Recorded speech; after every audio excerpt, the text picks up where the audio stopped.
Aí ele coloca, qual é o melhor controle nesse ensino? Lembrando que o primeiro é o da razão e dos dados positivos, né? Mas aí dentro da coletividade, dentro desse balaio, ele diz que isso tem que se dar em determinadas condições. Então vejam que todas aquelas pessoas que colocam o controle universal como uma simples questão de número, não é assim. Ele está dizendo, ó, importa que ela se dê em determinadas condições. A mais fraca, então vejam, a maneira mais fraca, a mais duvidosa, é quando eu tenho um médium para muitos espíritos. Ou um grupo apenas. Alguém conhece uma história assim? É o século. Aqui Kardec está descrevendo o movimento espírita no século XX. Aqui é o movimento espírita no século XX.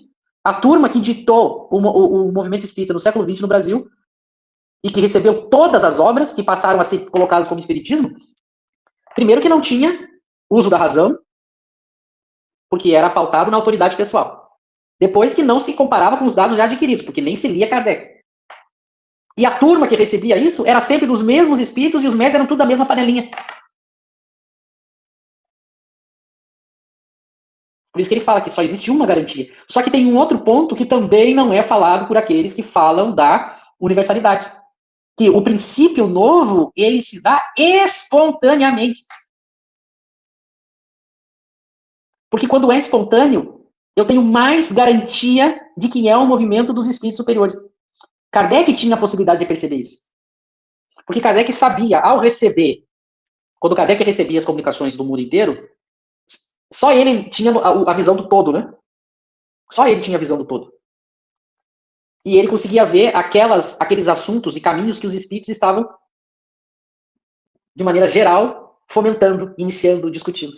Se dava espontaneamente. Não é, o progresso ou o surgimento de um princípio espírita não é assim. Alguém decide um assunto, evoca os espíritos, pergunta, aí eu publico, alguém vai lá, pega também, pergunta. Não. A revelação parte deles. Ao partir deles, espontaneamente, aí inicia o processo que é o trabalho do homem. Aí vem as evocações, o uso da razão, a comparação. Mas a parte dos espíritos, a iniciativa do progresso da ciência espírita. Veja que ele chega a dizer ali, não são os assuntos particulares que a gente usa da evocação. Por exemplo, a gente pratica a evocação, ou deve praticar a evocação, para que os espíritos nos ajudem a estudar a doutrina e a nos melhorar moralmente. Essa todos devem fazer.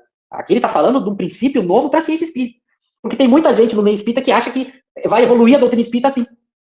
A gente reúne um congresso de espírita, daí a gente decide várias perguntas, aí cada um pergunta, depois a gente reúne a resposta, aquela que for mais universal, a gente... É o princípio novo da doutrina. Não é assim. Tem que partir deles. Eles vão provocar.